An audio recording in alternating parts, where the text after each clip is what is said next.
All right, next up we've got a video. We're clearly watching some bench videos, analyzing these videos for technique and weakness analysis.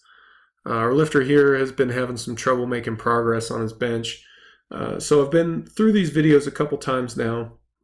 I don't see anything major going on with your technique, at least nothing that should be preventing you from improving your strength. And that's really the thing that concerns me the most, is that there's not a progression. So even if we saw some suboptimal technique, we should still see some progression with that suboptimal technique. And we're not really seeing that a lot. So this is the video that I really want to focus on right now. This missed attempt right there. So let me back it up again so we can see that again.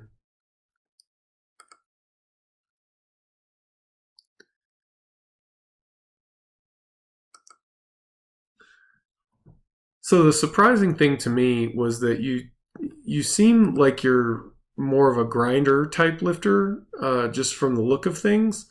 I was surprised that you weren't able to come through that. So maybe what we ought to do is to find a place for you in a training group that includes more high RPE work. You should, work more in that zone that's causing you to really push it and really get close to missing weights. I think that would be useful for you. In terms of weakness, so what do we see on this missed rep? I mean, obviously there's your sticking point, but it doesn't come off your chest with as much authority as it normally does.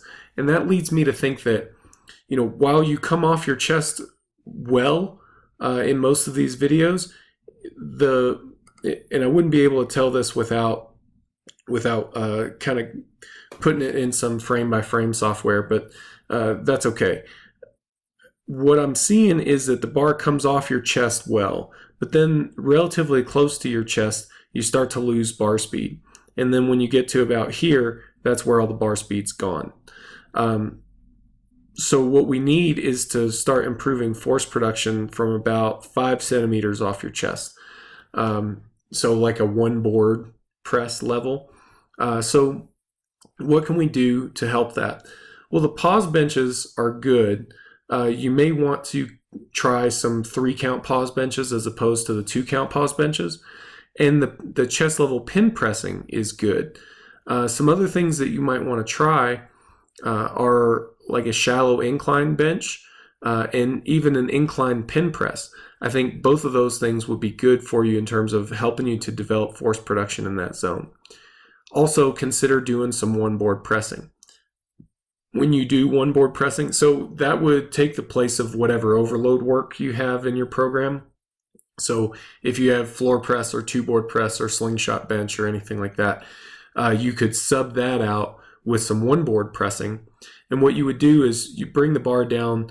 It's just a real light touch on the board. You don't sink it in. So real light touch on a one board and then press it back up. And another variation you can do of that is to do like a 2-count pause with 2-count pause on the one board. So again, just bringing it down, a real light touch, pause it there for a 2-count and then push it back up. And all that stuff should be helpful to developing force production in that weak range of motion. I would recommend giving those things a try. And I'm fairly certain that at this point we've talked about some template changes for you to help you prioritize your bench a bit better. Those things should make an impact. If they're not, after say 4 weeks, let me know. We'll need to take some additional action.